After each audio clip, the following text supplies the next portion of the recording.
Bismillahirrahmanirrahim. Assalamualaikum warahmatullahi wabarakatuh. Hamdan wa syukran lillah, amma ba'du. Di bulan Ramadan ini ada 3 peristiwa penting yang saya ambil.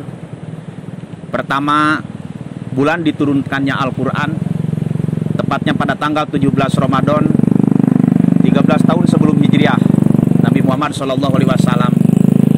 Yang kedua adalah di bulan Ramadan ini terjadinya Perang Badar Kubro, sebuah peristiwa yang sangat bersejarah bagi umat Islam, yang dimana di luar jangkauan adat, jangkauan akal, sehingga Rasulullah dengan pasukannya mampu memenangkan peperangan. Dan yang ketiga, di bulan Ramadan itu terjadinya Futuh Mekah atau penyerahan kekuasaan secara politik dari Abu Sufyan kepada Nabi Muhammad SAW,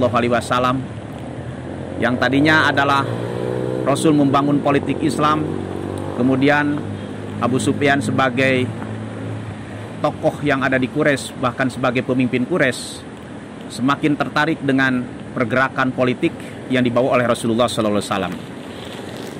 Yang pertama, bahwa dalam bulan Ramadan ini diturunkannya Al-Quran, sebagaimana Allah berfirman dalam surat Al-Baqarah ayat 185, Syahrul Ramadan alladzi unzila fihil Qur'an hudal linnasi wa bayyinati minal huda wal furqan. Bahwa di bulan Ramadan ini Allah menurunkan Al-Quran. Al-Quran ini isinya ada 2. Yang pertama sebagai hudan, petunjuk. Yang kedua sebagai furqan, pemisah. Al-Quran sebagai petunjuk, bahwa Allah menunjukkan kepada umat manusia untuk memilih Islam. Kenapa demikian? Karena dalam Islam mengandung petunjuk. Petunjuk untuk berbagai hal, terutama dalam politik. Ketika kita berbicara tentang masalah politik, tidak akan terlepas dari tentang kepemimpinan, bahwa Islam mengajarkan harus berkepemimpinan, dan kepemimpinan itu merupakan sebuah hal yang sakral dan wajib oleh seluruh manusia diikuti. Bahkan diabadikan dalam sebuah akidah, bahwa akidah dalam Islam garis besarnya terbagi 3. Pertama akidah uluhiyah, yang kedua akidah rububiyah, dan yang ketiga adalah akidah mulkiyah. Akidah mulkiyah merupakan manifestasi daripada akidah uluhiyah dan rububiyah. Artinya orang yang berkeyakinan ibadah kepada Allah, berserah diri kepada Allah, akan tetapi mereka tidak mengangkat atau mereka tidak melaksanakan berkepemimpinan berpolitik, maka itu tidak sah akidahnya, sehingga terancam oleh Allah Subhanahu wa taala dalam surat Al-Kahfi ayat 110. Faman kana yarju liqa'a rabbih falyamal amalan sholiha wala yusyrik bi ibadati rabbih ahada. Barang siapa yang ingin berjumpa dengan Allah, sungguh luar biasa pemirsa, bahwa nikmat yang paling besar nanti di akhirat adalah melihat Allah dalam bentuk zat. Kemudian tetap Allah itu walam yakul lahu kufuwan ahad atau laisa kamili syai'un. Nah, syarat untuk berjumpa dengan Allah itu adalah tidak melaksanakan kemusyrikan di antara yang 3 tadi. Salah satu di antara mulkiyah, uluhiyah, dan rububiyah mereka lakukan musyrik atau syirik, maka itu tidak akan sah untuk berjumpa dengan Allah. Oleh karena itu, Al-Quran cukup menjawab dinamika atau problematika yang ada di manusia, dimulai manusia memimpin kekeluargaan sampai kepada negara. Itu berbicara politik tentang Islam, diatur dalam Al-Quran. Dan insya Allah 6.666 ayat ini adalah cukup untuk membangun peradaban secara politis. Yang kedua, Al-Furqan itu adalah sebagai pemisah. Ya, Al-Quran sebagai pemisah. Tadi sebagai petunjuk, yang kedua sebagai pemisah. Pemisah di mana? Pemisah perbedaan antara politik-politik yang dibangun oleh luar Islam. Kalau politik-politik yang dibangun oleh Islam atau luar Islam, mereka tidak menghiraukan, mereka tidak membaca tentang halal dan haram. Akan tetapi dalam politik Islam bisa diatur itu, mana politik yang bisa disahkan oleh Islam dan mana pula yang tidak. Jadi akhirnya di dalam Al-Quran ini Allah memberikan pembatasan bahwa politik yang dibolehkan oleh Islam seperti apa, politik yang tidak dibolehkan seperti apa. Jadi Islam sungguh luar biasa, bisa mengatur politik, bisa mengatur pemisah-pemisah di antara yang lain, sehingga di akhir kemudian akan menjadi sebuah pilihan-pilihan manusia. Ya. Rasulullah Shallallahu Alaihi Wasallam pernah memberikan satu gambaran bahwa dengan memegang Al-Quran sebagai hudan dan sebagai pemisah, maka insya Allah akan selamat dunia dan akhirat. Yang kedua, pada bulan Ramadan itu adanya peperangan yang sangat hebat dan bersejarah, disebut dengan Perang Badar Kubro, di mana Perang Badar Kubro ini terjadi pada hari Jumat 17 Ramadan, yaitu tahun 2 Hijriah, bertepatan dengan 13 Maret 624 Masehi. Dan ini adalah sangat di luar dugaan. Pasukan Rasulullah 313 mampu di situ mengalahkan dengan pasukan dari orang-orang Quraisy atau non-Muslim sebanyak 950. Dengan kekuatan yang sangat hebat di sini adalah politik yang dibangun oleh Rasul secara strategi perang, maka dapat memenangkan tentang masalah peperangan tersebut. Strategi yang dalam peperangan Badar Kubro, yang pertama pada bulan Dzulqa'dah 1 Hijriah, Rasul mengirim pasukan sebanyak 20 orang. Kemudian di bulan berikutnya Rasul adalah mengangkat Sa'ad bin Ubadah sebagai pejabat sementara di Madinah, karena Rasul untuk bepergian mengintai kaum-kaum Quraisy yang sedang bepergian. Yang selanjutnya di bulan Ramadan, di bulan Rabiul Awal 2 Hijriah, Rasul mampu membawa 200 orang untuk menghadapi kabilah dengan Quraisy yang dipimpin oleh Umayyah bin Khalaf yang mengejar pasukan Quraisy karena merampok hewan ternak milik umat Islam.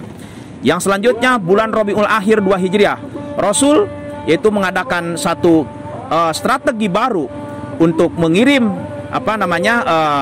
pasukan Rasul, yaitu salah satunya Abu Salamah untuk menghadap ke pasukan-pasukan orang Quraisy.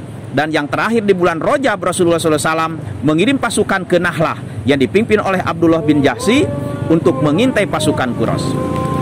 Sehingga terjadilah peperangan, dan peperangan itu dimenangkan oleh pasukan Rasulullah. Dari strategi-strategi ini, bagaimana Rasul mampu mengalahkan 950 orang dari pasukan Rasul itu sendiri 313. Di sini secara filosofinya mengandung arti bahwa kemenangan itu harus dibangun dengan rencana atau strategi. Sehingga kita bangun dengan manajemen strategi. Ketika kita berbicara manajemen strategi, itu adalah bagian daripada ilmu administrasi publik atau ilmu administrasi negara. Dalam sebuah teori, strategi yang dapat dipetik dari kesimpulan, yang dapat dipetik dari strategi Rasul dalam perang Badar, pertama adalah something to see. Something to see ini adalah bagaimana sebuah pasukan politik Islam mampu mendeteksi, mampu membaca kemana arah kebijakan politik mereka. Itu yang dimaksud dengan something to see.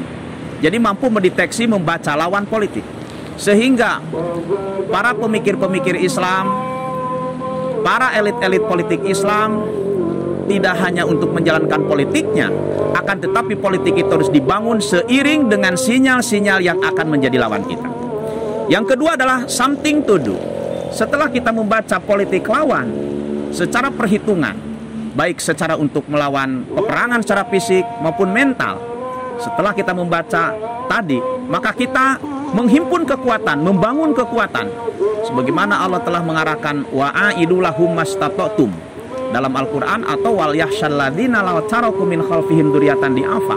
Kita harus mampu membangun generasi-generasi untuk mempersiapkan, membangun sumber daya manusia, membangun kekuatan-kekuatan lain dalam rangka membaca seperti yang dibahas di something to see tadi, yang dibuktikan dalam kekuatan something to do. Kita membuat untuk lawan, karena yang namanya perang politik, yang namanya perang itu sebagainya, itu harus seimbang. Dan yang terakhir adalah untuk something to buy atau something to gather, dalam arti bahwa ketika kita sudah menyiapkan generasi-generasi baru kita untuk melangkah, melaju, mengadakan satu perlawanan untuk bertarung, berdagang dalam rangka mendagangkan kekuatan. Sehingga dalam perang Badar ini, kalau kita lihat secara hikmahnya atau filosofinya adalah di mana kekuatan-kekuatan yang dibangun oleh strategi manajemen perang oleh pasukan Abu Sufyan terkalahkan dengan strategi manajemen perang yang dibangun oleh Rasulullah. Di sini adalah politik kekuatan Islam yang mampu dijalankan oleh Rasulullah SAW. Dan yang terakhir adalah di bulan Ramadan itu terjadinya Futuh Mekah. Futuh Mekah itu terjadi pada tanggal 20 Ramadan tahun 8 Hijriah. Rasulullah dan para sahabatnya mengambil strategi lain. Ya, strategi lain salah satu di antaranya adalah membangun perjanjian Hudaybiyah atau yang disebut dengan gencatan senjata. Gencatan senjata antara Rasul dengan orang-orang politik yang dibangun oleh Abu Sufyan, sehingga mereka sendiri yang terjebak sendiri. Mereka melanggar perjanjian, dan mereka melanggar perjanjian itulah merupakan titik awal keberhasilan pasukan yang dibawakan oleh Rasulullah SAW. Futuh Mekah bukan dibangun dengan secara perang fisik, karena selama 73 kali peperangan fisik, politik non-muslim tidak kalah. Akan tetapi pada tanggal 20 Ramadan itu Rasul mampu melawan strategi yang dibangun oleh Rasul itu sendiri dan para sahabatnya, sehingga pada saat itu adalah kekuatan politik non-muslim adalah menyerah secara akal, menyerah secara sehat, menyerah secara fisikis, menyerah secara dapat dimengerti oleh mereka bahwa politik yang dibangun oleh Islam, yang membaca seperti tadi, politik Islam tidak dengan cara menghalalkan berbagai macam cara, tetapi politik Islam adalah mengacu kepada Al-Quranul Karim dan hadis yang dibawa oleh Rasulullah SAW. Dengan demikian 73 kali peperangan secara fisik, ya, politik yang dibangun oleh Abu Sufyan itu tidak kalah. Akan tetapi ketika Rasul beralih manajemen strategi perang dengan menggunakan perang secara fisikis atau menggunakan perang secara mental, maka terjadilah penyerahan kekuasaan dari Abu Sufyan kepada Rasulullah SAW. Di sini mengandung arti bahwa ketika Islam ingin menjadi peradaban yang terdepan, karena dari awal tahun Masehi, yaitu salah satu diantaranya pada abad awal ke-700 atau 625, Islam telah memimpin peradaban, atau pada tahun kedua Hijrah, Islam telah memimpin peradaban.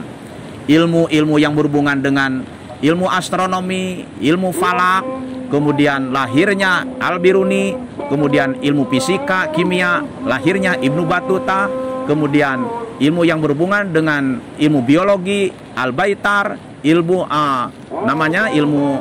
ilmu optik, Ibnu Khaisam. Semua ilmu-ilmu itu sejajar dengan Imam Bukhari, kemudian Imam Muslim, dan mereka adalah sebagai penguasa-penguasa di masa itu adalah semuanya tokoh-tokoh Islam. Politik-politik Islam seperti Imam Al-Ghazali dan lain sebagainya itu mengharumkan nama Islam. Sehingga semua politik yang dibangun hari ini oleh dunia luas itu bermula dari Islam. Yang jadi permasalahan pada hari ini adalah bagaimana ketika Islam ingin menjadikan sebuah politik politik choice atau pilihan politik bagi seluruh manusia. Tentunya di sini harus dibangun sebuah peradaban dan dibangun SDM oleh umat Islam itu sendiri. Jadi menurut pemikiran saya bahwa kita melalui bulan Ramadan ini dijadikan sebuah momentum bagaimana politik Islam ke depan kita setelah puasa, kita mampu melahirkan strategi-strategi baru di dalam penguasaan SDM yang tentunya akan berkontribusi kepada yang namanya Islam itu, sehingga orang lain akan melihat bukan hanya sebelah mata, akan melihat dengan pikiran, melihat dengan kenyataan, dengan hati nurani, bahwa dalam berpolitik dalam Islam tidak seperti berpolitik di luar Islam. Islam berpolitik menggunakan Al-Quran, sehingga Al-Quran di situ membatasi bagaimana lobby politik yang dimenangkan, bagaimana komunikasi politik yang dimenangkan, dan bagaimana adalah membangun politik yang dihalalkan. Sehingga insya Allah membangun politik yang halal akan berkontribusi, akan berimplikasi kepada damai dan damai. Sehingga insya Allah negara tercinta ini adalah Indonesia akan menjadi sebuah negara baldatun thayyibatun warabun ghafur, menjadi sebuah negara yang penuh rahmat dan kesejahteraan. Demikian yang saya sampaikan, mudah-mudahan ada manfaat. Khudma sopa wa dama qadar, bilai fisabilil haq. Assalamualaikum warahmatullahi wabarakatuh.